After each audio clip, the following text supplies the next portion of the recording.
Hermanos, si tienen sus Biblias, vamos a abrirlas al capítulo 1 de Primera de Juan, esta tremenda epístola del apóstol. Y hemos dicho que tal vez de todos los apóstoles, Juan se distingue por ser el apóstol de la certidumbre.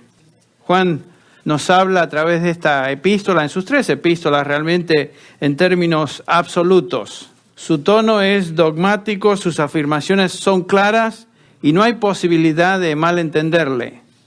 Es realmente una carta, una epístola que en estos días de incertidumbre nos viene muy bien escuchar. En esta carta el apóstol Juan nos está hablando de pruebas, diferentes pruebas que determinan o nos ayudan a determinar, mejor dicho, si una persona pertenece o no pertenece al Señor. Pruebas que nos permiten saber si en realidad somos o no somos cristianos. Y Juan repite estas pruebas una y otra vez a través de esta epístola. Dijimos que la metodología de enseñanza del apóstol Juan es una de espiral. Él repite los temas una y otra vez, en lugar de ser lineal, así como, por ejemplo, lo es el apóstol Pablo, una forma muy analítica, 1, 2, 3, ABC, etc. Juan tiene otra forma de enseñarnos, y es una de regresar a los temas una y otra vez.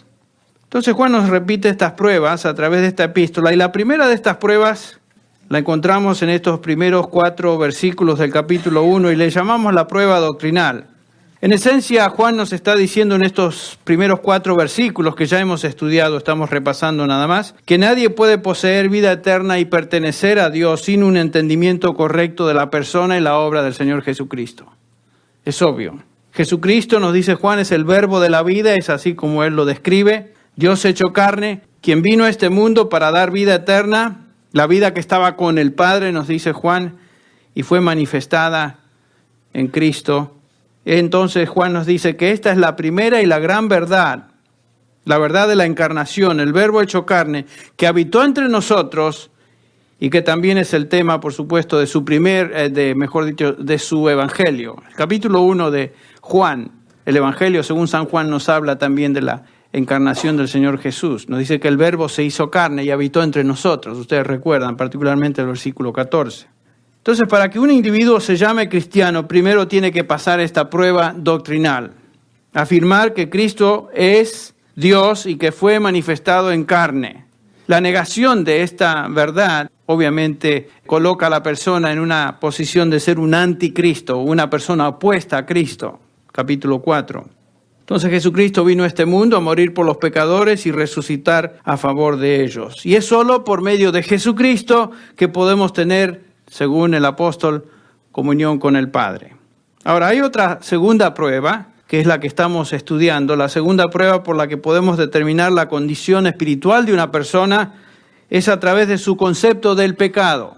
Su concepto del pecado. ¿Qué concepto tiene de Jesucristo en primer lugar? Eso determina si es cristiano o no. En segundo lugar, la pregunta, ¿qué concepto tiene acerca del pecado? Y los versículos del 5, capítulo 1, versículo 5 al capítulo 2, versículo 1, son una exposición de esta doctrina bíblica del pecado, y es justamente aquí donde nos encontramos, y que para introducirnos una vez al tema vamos a dar lectura. Capítulo 1, versículos del 5 al 2, 1, dice así: Este es el mensaje que hemos oído de Él y os anunciamos, que Dios es luz, y no hay ningunas tinieblas en Él. Si decimos que tenemos comunión con Él y andamos en tinieblas, mentimos y no practicamos la verdad. Pero si andamos en la luz, como Él está en luz, tenemos comunión unos con otros, y la sangre de Jesucristo, su Hijo, nos limpia de todo pecado. Si decimos que no tenemos pecado, nos engañamos a nosotros mismos, y la verdad no está en nosotros. Si confesamos nuestros pecados, Él es fiel y justo para perdonar nuestros pecados y limpiarnos de toda maldad. Si decimos que no hemos pecado, le hacemos a Él mentiroso y su palabra no está en nosotros. Hijitos míos, estas cosas os escribo para que no pequéis. Lo que estamos observando en esta porción es que Juan nos enseña que un hombre que conoce a Dios y realmente es cristiano, reconoce y confiesa sus pecados. Versículo 9 en particular. En contraste a un creyente que se distingue por confesar sus pecados, Juan nos dice que un individuo que no conoce a Dios niega y esconde su pecado. El mundo, la gente sin Dios, se caracteriza justamente por estas dos cosas. Rechaza al Señor Jesucristo realmente como el único y suficiente Salvador, el único medio de salvación, y también rechaza lo que la Biblia nos enseña acerca del pecado. La gente no quiere reconocer su pecado, quiere taparlo, quiere esconderlo, quiere darle otras definiciones, tales como errores o deficiencias psicológicas o lo que le quieran llamar. El punto es que el hombre sin Dios trata de negar el pecado de alguna manera en su vida. En otras palabras, la gente tiene un concepto equivocado de Jesucristo y tiene un concepto equivocado acerca del pecado o lo que la Biblia nos enseña acerca del mismo. El hombre sin Dios objeta el pecado, se opone a aceptar lo que Dios dice acerca del pecado, se incomoda cuando es confrontado con su pecado. Se incomoda. La Biblia no nos dice que simplemente somos personas con deficiencias psicológicas o con errores. La Biblia nos dice que somos hombres y mujeres pecadores en camino al infierno, a menos que nos arrepintamos de nuestros pecados y abracemos la verdad del Evangelio que se encuentra en el Señor Jesucristo. Esa es la declaración clara del Evangelio, la declaración clara de la Biblia. El hombre, porque no conoce a Dios, tiene una noción errada de Dios, de su Hijo Jesucristo, y por lo tanto no reconoce el veredicto que Dios da acerca de su Hijo y no reconoce el veredicto que Dios también da acerca del pecado. Desde Génesis 3 hasta el presente y hasta que el Señor venga por su iglesia, el hombre ha tratado de negar y esconder el pecado. Después de pecar, Adán y Eva tuvieron la oportunidad de, ¿se acuerdan?, de confesar su pecado, realmente decir lo que habían hecho o negar su pecado. ¿Y qué hicieron? Negaron su pecado, lo taparon, se hicieron, en su vergüenza, se hicieron ropas de hojas, etcétera. Se escondieron de Dios, culparon a otros. Eva culpó a la serpiente, Adán culpó a su mujer. El punto es que no aceptaron, ni se dieron por aludidos, ni dijeron, sí, reconozco que he pecado. Al contrario, lo taparon, o lo evadieron, lo negaron. Y el resultado, desde ese día funesto en la historia de la humanidad, allá en el jardín del Edén, hasta el presente, es que nos encontramos experimentando el principio que Proverbios 28:13 nos dice. Se los leo. Proverbios 28:13 dice, el que encubre sus pecados no prosperará. ¿Se acuerdan? Mas el que los confiesa y los abandona, hallará misericordia. Es un principio a través de toda la Escritura. El encubrir el pecado trae como consecuencia la bancarrota espiritual, lo opuesto de prosperar. Mientras el hombre continúe negando el pecado y redefiniendo el pecado, el hombre no prosperará delante de Dios, es lo que nos dice la palabra de Él. Entonces es solamente cuando el pecador confiesa su pecado y abandona su pecado que él encuentra misericordia delante de Dios. Y por supuesto, según el pasaje en Proverbios, prosperidad. ¿Prosperidad para qué? No prosperidad económica, prosperidad para su alma, que es un equivalente a decir salvación, perdón de Dios. Por esta razón que la salvación, escuche bien, siempre va acompañada del arrepentimiento de pecado y fe en aquel quien nos salva del pecado. No simplemente decir, sí, yo creo en Jesús. La salvación siempre va acompañada con una actitud de reconocimiento de pecado, de confesión de pecado, de arrepentimiento y abrazar la fe del Evangelio. El Verbo de la vida, quien vino y murió como nuestro sustituto para pagar por nuestros pecados. Y nadie puede prosperar espiritualmente hasta que confiese sus pecados. El esconder el pecado es deslizarse en la iniquidad, deslizarse en la penumbra espiritual, en las tinieblas, como nos menciona acá el apóstol Juan. Un hijo de Dios puede caer en pecado y por un corto tiempo tratar de encubrir su pecado, es cierto, sucede. Experimentar tremenda tortura espiritual cuando lo hace, hasta que finalmente confiesa su pecado y experimenta ahora sí la misericordia de Dios que viene como consecuencia de la confesión. ¿En quién podemos pensar como una ilustración tremenda de esto? David. David nos dice allá en el Salmo 32 que a pesar de ser hijo de Dios, experimentó esto. Nos dice allá en el versículo 3, mientras callaba o mientras callé, se envejecieron mis huesos en mi gemir todo el día. No sé cuánto tiempo fue este periodo de esconder su pecado, de no confesarlo a Dios. Porque de día y de noche se agravó sobre mí tu mano. Se volvió mi verdor en sequedades de verano. Gracias a Dios que el Señor nos dice, Hebreos 12, que al que ama, ¿qué? Disciplina, castiga. Y acá el rey David está experimentando la mano de Dios, el castigo de Dios, la disciplina de Dios sobre su pecado que aún no había confesado. Entonces podemos pensar en esta experiencia en una negrura espiritual. Está pasando por momentos tenebrosos este hombre de Dios. Pero obviamente, como sucede con un hijo verdadero de Dios, no permanece en esa condición, sino que nos dice el versículo 5, mi pecado te declaré y no encubrí mi iniquidad. Dije, confesaré mis transgresiones a Jehová y tú perdonaste la maldad de mi pecado. Y ahí entonces David comienza a experimentar la restauración de su alma, la recuperación de su estado espiritual. Entonces el pecador puede escoger entre esconder y negar su pecado o confesarlo. Esa es nuestra opción, siempre. Acá en este pasaje de Primera de Juan, el apóstol nos enseña que un verdadero hijo de Dios confiesa su pecado como práctica, en contraste a los falsos cristianos, personas, maestros que se habían introducido en la iglesia y negaban el pecado, como vamos a ver. Recuerden que el propósito de Juan al escribir esta carta es proteger a la iglesia. La protección en contra del error doctrinal comienza comprobando quién realmente es cristiano. Lo hemos dicho en otras ocasiones, pero la forma más eficaz de identificar lo que es falso es determinando lo que es genuino. Y Juan, por supuesto, desea, por sobre todas las cosas, que sus lectores no tengan ninguna duda en cuanto a quién genuinamente es cristiano, porque nos dice el propósito de Juan, uno de sus propósitos en la epístola, allá en el capítulo 5, versículo 13, estas cosas os he escrito a vosotros. ¿Vosotros quiénes? Creyentes, cristianos, que creéis en el nombre del Hijo de Dios. ¿Para qué? Para que sepáis que tenéis vida eterna y para que creáis en el nombre del Hijo de Dios. Juan tenía interés de que sus oyentes, sus lectores, experimenten la seguridad de su salvación. Que no tengan ninguna duda en cuanto a su salvación y quién realmente es cristiano.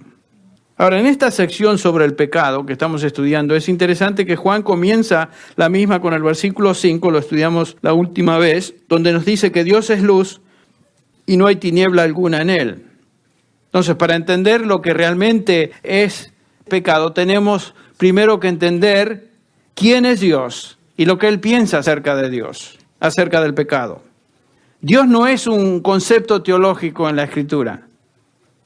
Dios es una persona y acá nos dice Juan que Dios es luz, se caracteriza por ser luz. Y como hemos visto, esto tiene referencia a vida, vida eterna.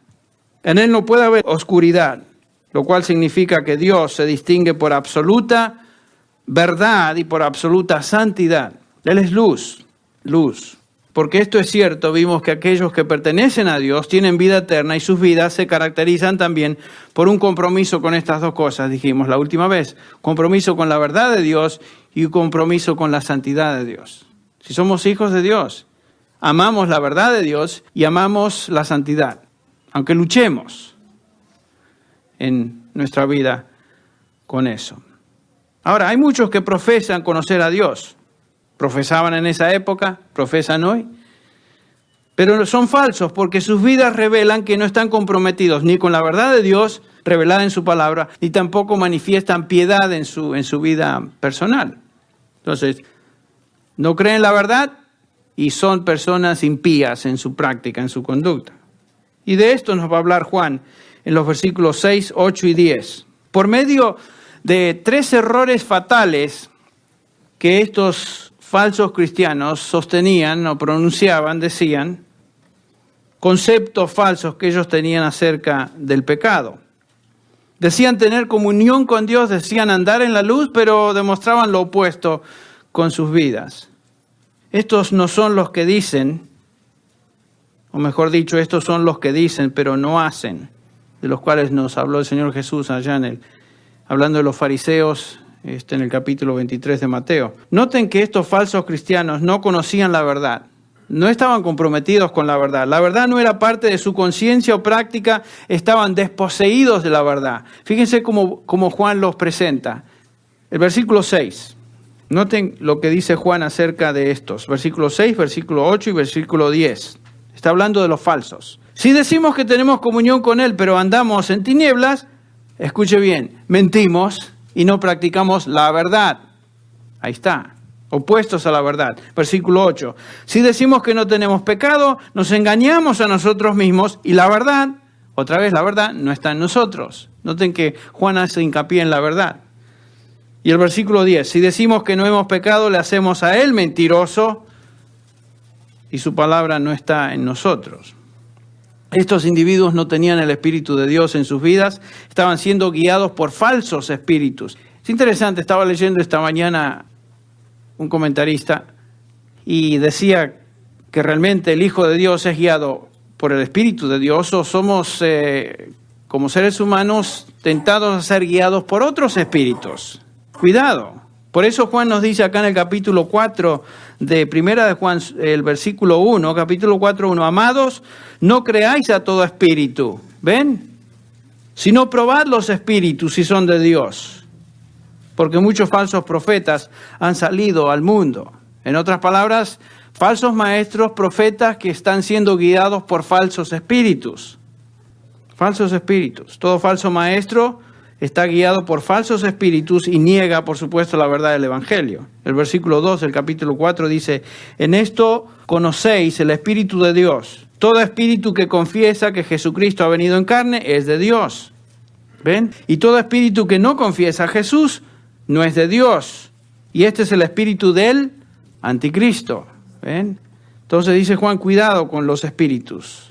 Cuidado a quién prestamos atención. Escuchemos lo que dice acerca de Cristo, en primer lugar. Escuchemos lo que dice acerca de la verdad revelada en la palabra. Nadie, dice Juan, y esto es muy claro en su epístola, nadie puede ser salvo sin conocer y abrazar la verdad. Nadie. Y el Espíritu Santo, escuche bien, el Espíritu Santo siempre nos guía a la verdad. Siempre nos guía a la verdad.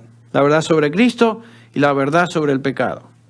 Allá en Tesalonicenses, el apóstol Pablo, allá en el capítulo 2 de Tesalonicenses, versículo 13, dice el apóstol Pablo, pero nosotros siempre tenemos que dar gracias a Dios por vosotros, hermanos amados por el Señor, porque Dios os ha escogido desde el principio, escuche bien, para salvación, mediante la santificación por el Espíritu y la fe en la verdad. ¿Ven? Hay una relación íntima entre la fe y la verdad, la santificación y la verdad, la salvación y la verdad. La salvación comienza con la elección de Dios, por supuesto, pero no se hace realidad hasta que el pecador, por fe, movido por el Espíritu Santo, ahora sí abraza la verdad del Evangelio de Jesucristo. Juan está escribiendo a cristianos que estaban siendo influenciados por falsos profesantes y maestros que se habían introducido en las iglesias. Y aparentemente se llamaban cristianos, eran parte de la comunidad cristiana. Y, por supuesto, estaban diciendo cosas indebidas. Eran falsos y, como es de esperar, estaban completamente separados de la verdad del Evangelio. Noten que estos profesantes sostenían tres nociones del pecado totalmente equivocadas. En el versículo 6, la actitud de estos era, ¿pecado? ¿Qué es eso de pecado? ¿Qué es el pecado? El versículo 8, este segundo grupo de individuos decía, ¿pecado? Yo no peco. Y el tercero, en el versículo 10, ¿pecado? Bueno, tal vez exista, pero yo nunca he pecado. Imagínense, va en un descenso progresivo la cosa. Veamos el versículo 6 y trataremos de identificar el error y consecuencia de ese error por medio de una palabra. La palabra que ahí nos llama la atención es tinieblas. Estos decían tener comunión con Dios, pero su profesión era absolutamente falsa, ya que su vida revelaba que rechazaban la verdad y vivían en tinieblas, dice ahí. Decían que tenían comunión con Dios. ¿Qué quiere decir eso de tener comunión con Dios? Bueno, Vimos que significa compartir la misma vida de Dios, ser poseedor de vida eterna, tener vida, esa vida en común con Dios, a través del Espíritu Santo de Dios que reside en el creyente. En el versículo 5 ya Juan nos ha dicho que Dios es luz y en Él no hay tinieblas. En otras palabras, en Él hay vida, hay verdad, hay santidad. Y esas características de Dios entonces deben ser parte de aquellos que son hijos de Dios. Pero estos decían que tenían comunión con Dios, pero vivían en tinieblas. Vivían en tinieblas. ¿Y qué es eso de las tinieblas? Bueno, se refiere al ambiente, al medio ambiente en el cual estos se movían y andaban. Estos falsos cristianos andaban en el ambiente de las tinieblas, que como vimos es el medio ambiente del reino de Satanás.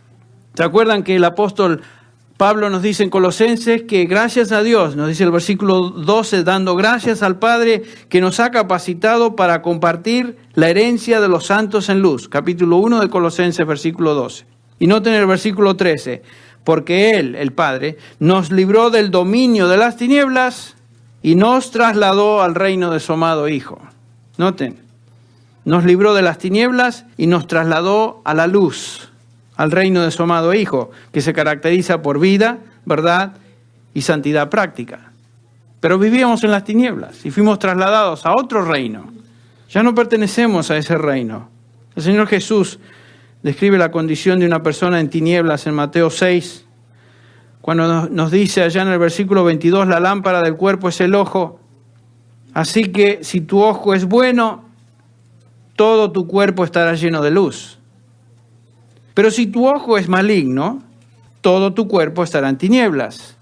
Así que si la luz que en ti hay es tinieblas, escuche bien, ¿cuántas no serán las mismas tinieblas? Lo que está diciendo ahí el pasaje es lo siguiente, que si uno es ciego, el resultado va a ser oscuridad en el orden físico. Pero si la luz interna, si el alma está en tinieblas, el Señor Jesús dice, ¿cuánto más grande va a ser esas tinieblas? Tremendo. El que no ve en su alma realmente es ciego, realmente está en tinieblas. Ese es el problema. Nos dice el Evangelio de Juan en el capítulo 3 que Jesús es la luz del mundo. Él vino a este mundo para proveer y dar luz a aquellos que estaban espiritualmente en tinieblas. Versículo 19 del capítulo 3 dice, y esta es la condenación, que la luz vino al mundo. ¿Quién era la luz? Jesús. Y los hombres amaron más las tinieblas que la luz, porque sus obras eran malas. Ven que identifica al Señor Jesús las tinieblas con obras malas. Porque todo aquel que hace lo malo aborrece la luz y no viene a la luz para que sus obras no sean reprendidas. Lo que nos dice Jesús es que una persona que viene a la luz pero rechaza la luz, lo demuestra con sus obras. ¿Cómo? Andando en tinieblas. Obras malas es equivalente a andar en tinieblas. En Juan 8:12 el mismo Señor afirma, otra vez Jesús les habló diciendo, yo soy la luz del mundo. El que me sigue no andará en tinieblas, sino que tendrá la luz de la vida. Y la luz, la vida eterna de Dios, se observa por buenas obras en la vida de aquellos que son de Dios. Entonces el que dice que tiene comunión con Dios, pero realmente anda en tinieblas, la conclusión, dice Juan, es mentiroso. Mentiroso, no importa lo que digan. No importa lo que profese. ¿Y cuántas personas conocemos, no es cierto, que dicen que son cristianos, se llaman cristianos, tal vez hasta traen su Biblia, pero sus vidas revelan que no son cristianos? Pero ellos se llaman cristianos. ¿Saben qué dice Juan? Mentira, son mentirosos, mentirosos. Sus vidas demuestran que andan en tinieblas, lo cual nos hace ver su naturaleza real. El cristianismo no es solamente un credo o algo que uno dice creer, sino una clase de vida cualitativamente distinta. Es, como dice el apóstol Santiago, ser hacedor de la palabra y no solamente ¿qué? Oidor o hablador en el caso de estos. Decían pero no hacían, hablaban pero no vivían, hipócritas. Entonces el cristiano es una persona que fue transferido de las tinieblas a la luz y por esa razón el cristiano anda en luz. ¿Y sabe qué? Es imposible mezclar la luz con las tinieblas, no se mezclan. Por eso Pablo dice en 2 Corintios 6:14, pues ¿qué asociación tiene la justicia y la iniquidad?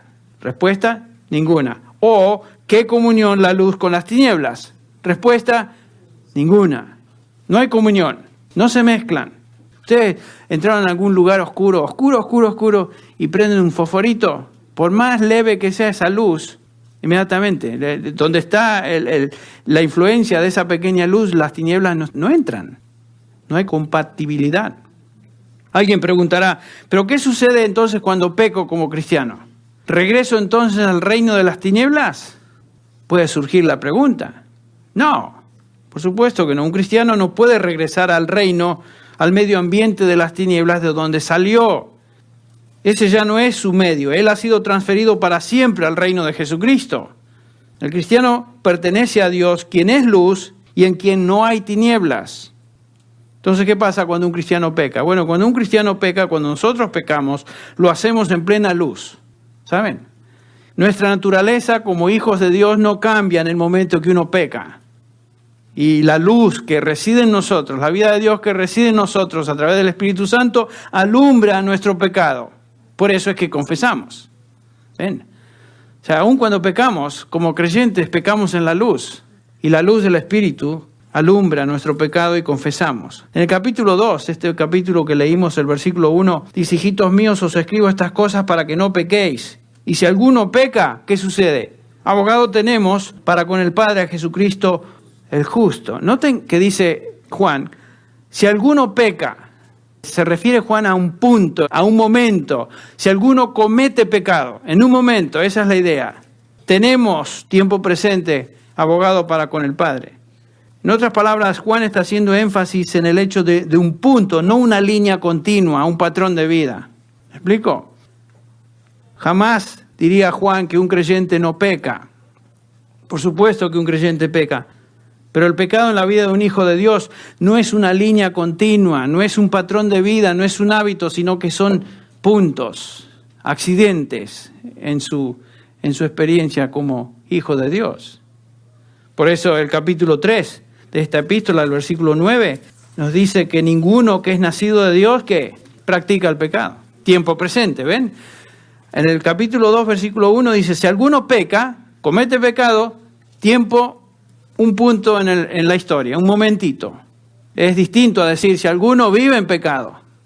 ¿Ven? Entonces Juan hace hincapié que ninguno que es nacido de Dios practica el pecado, tiempo presente, vive el pecado. El cristiano entonces ya no anda en tinieblas, ese es el punto. Entonces la primera palabra que describe a estos falsos profesantes es tinieblas, eso les caracteriza. Vivían en pecado, vivían en tinieblas, son hijos de Satanás. Y como tales manifiestan las características de su padre, Satanás. Son y andan en tinieblas.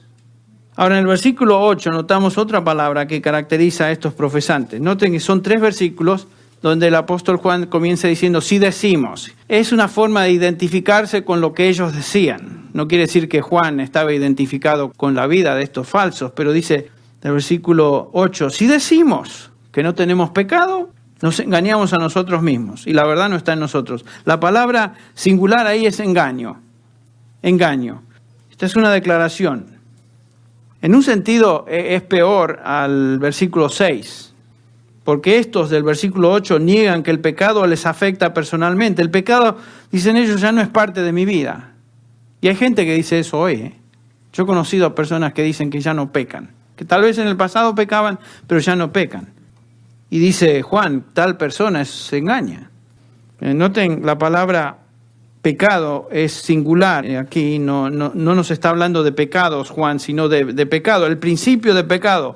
Según esto ya no hay pecado ni tendencia pecaminosa en sus vidas, es lo que están diciendo estos. Es increíble, pero estos gnósticos, o incipientemente gnósticos de la época, y otros a través de la historia, han llegado y creen, han llegado a pensar, han creído y creen que pueden llegar a un nivel de conocimiento espiritual donde el pecado ya no les afecta. Esto es lo que los gnósticos decían. Y hay aún denominaciones, según llamamos evangélicas, que enseñan algunas de estas cosas. Llega un momento de perfección que uno ya no peca. Juan dice que cualquier persona que llega a esa conclusión se encuentra en un serio estado de autoengaño, dice Juan. Se autoengañan. Estos individuos tienen un gravísimo problema, realmente no conocen cuán pecaminoso y torcido es el corazón del hombre. ¿Qué dice Jeremías 16:9? Engañoso y perverso es el corazón más que todas las cosas. ¿Quién lo entenderá? El hombre, como seres humanos, nuestro corazón es perverso, es engañoso. Por eso decir que yo no peco y ya el pecado no me afecta, eso es lo máximo. Absolutamente cegados a la pecaminosidad y muerte espiritual. Una persona que llega a esta condición, escuche bien, no tiene ninguna esperanza de salvación. ¿Saben por qué? Porque lo primero que alguien necesita reconocer para ser salvo es ¿qué? Que es pecador. Si no, ¿de qué va a ser salvo? Si no reconoce su mal, su enfermedad. Por eso cuando llegamos al capítulo 18 de Lucas, el Señor Jesús da dos ilustraciones. El fariseo y el publicano. ¿Qué decía el fariseo? Dios, te doy gracias que no soy como este publicano, no soy como el resto de los hombres. Doy diezmos, soy esto, soy lo otro. ¿Ven? Negaba su pecado. Negaba su pecado. Yo no peco, Dios, te doy gracias. Perfecto. Qué suerte tienes tú conmigo. ¿Y qué dijo el publicano? ¿O qué decía, mejor dicho? El publicano dice que se golpeaba el pecho, simplemente ni se atrevía a levantar los ojos al cielo diciendo, sé propicio a mí, ¿qué? Pecador. Os digo, dice el Señor Jesús, que este descendió, ¿qué? Justificado. Y el otro, totalmente engañado, autoengañado. Entonces, afirmar que uno no tiene pecado es declararse fuera de la posibilidad de salvación. Ese hombre, ese fariseo, con esas declaraciones no tenía posibilidad de ser salvo, ya que la Escritura declara que todo hombre es pecador. Romanos 3:10 nos dice, no hay justo ni aún uno. No hay quien entienda, no hay quien busque a Dios. Todos se han desviado, a unas se hicieron inútiles. No hay quien haga lo bueno, no hay ni siquiera uno. Por cuanto todos pecaron, allí el versículo 23 del capítulo 3 dice, por cuanto todos pecaron, ya no hay excepción ahí, están destituidos de la gloria de Dios. Negar el pecado en la vida es ser totalmente engañado, ese es el punto. Se engañan a sí mismos. En contraste, una persona que anda en la luz y tiene comunión con Dios, ¿qué sucede? Es sensible al pecado. Se entristece cuando peca y por lo tanto confiesa su pecado. Esa es la gran distinción de un creyente con un no creyente. Entonces Juan nos dice que entre estos falsos cristianos, el que él confronta aquí en su carta, algunos decían que tenían comunión con Dios, pero vivían en tinieblas. Otros negaban el pecado y se autoengañaban. Tinieblas, engaño y finalmente el versículo 10, noten. Dice acá, si decimos que no hemos pecado, le hacemos a él mentiroso y su palabra no está en nosotros. Estos individuos se caracterizaban por algo aún peor. Difamación. Difamación. Difamar quiere decir desacreditar. Quiere decir despreciar. ¿A quién estaban difamando con esa declaración? A Dios. A Dios, que dice lo opuesto de esta afirmación. Cuando Dios dice algo y el hombre dice otra cosa, eso es llamar a Dios, ¿qué? Mentiroso. Y hay gente que dice, ¿no? Yo no creo eso. No creo lo que la Biblia dice. Esta persona no solamente anda en tinieblas y decía que ya no pecaba, sino que decía estos, acá en el versículo 10, que jamás habían pecado. Y si alguien dice eso, ha cruzado una línea terrible. Está diciendo que Dios es mentiroso, está blasfemando y desacreditando el nombre de Dios. Y saben que hay dos maneras de blasfemar y llamar a Dios mentiroso. Y Juan subraya ambas. La primera es negando que eres pecador. Esa es una manera de blasfemar el nombre de Dios. Y la segunda es negar la necesidad de un Salvador. Es decir, la verdad que no necesito ser salvo. Eso es difamar el nombre de Dios, porque Dios dice lo contrario, ¿ven? Entonces, si el hombre niega el pecado, que es lo que estos falsos cristianos hacían, ¿cuál es la consecuencia? Tiniebla espiritual, en otras palabras, muerte, autoengaño y por último, difamación del nombre de Dios, blasfemia. Entonces, ¿saben qué? Estamos ya concluyendo. Cuando proclamamos el Evangelio al mundo, tenemos que ser claros, de ser muy, muy claros en cuanto a la condición del hombre delante de Dios. No podemos decirle que es una persona enferma, es una persona con sus errores, al fin y al cabo todos tenemos nuestros problemas, pero Cristo te ama. ¿Saben qué? Lo que hay que enseñar y ser claro en esto es que el hombre tiene que saber lo que Dios dice acerca del pecado. Necesitan saber eso. Si una persona se está muriendo de cáncer y usted le dice que tiene una gripe, no le está haciendo ningún favor. Tiene que saber que tiene cáncer. Tenemos que hacerles ver que el hombre en su condición de pecador desea esconder su pecado. Esa es su tendencia, cubrirlo, pasar su culpa a otros, o a circunstancias, o a la sociedad, o a lo que sea. Eso es lo que la gente hace. Todo esto evidencia el hecho que el hombre está en tinieblas. Está muerto en delitos y pecados, nos dice la Biblia. Y que se engaña a sí mismo en cuanto a su condición real y hace a Dios mentiroso. El hombre tiene que saber eso. El hombre necesita escuchar lo que Dios dice acerca de su condición de pecador. Juan nos está exponiendo a una prueba que determina si una persona pertenece a Dios o no. Y esta prueba tiene que ver con su actitud que este individuo tenga hacia el pecado. De eso nos está hablando Juan. Si lo tapa, si lo esconde, si le da otros nombres, esa persona, dice Juan, no es de Dios. No es de Dios. Así de claro. Así de cierto. En contraste, si un hombre o una mujer es honesto en cuanto a lo que Dios dice acerca de su pecado y tiene el hábito de confesarlo, ese individuo es hijo de Dios. Es lo que dice este pasaje. La pregunta, ¿cuál es tu actitud para con el pecado? ¿Qué es lo que tú haces con el pecado? Examina eso, piénsalo.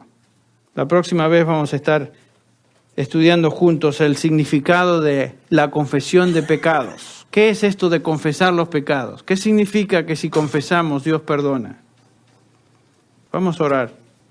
Padre Celestial, te damos gracias por tu palabra una vez más, porque Señor nos fuerza a pensar, nos obliga a evaluar nuestra condición delante de ti.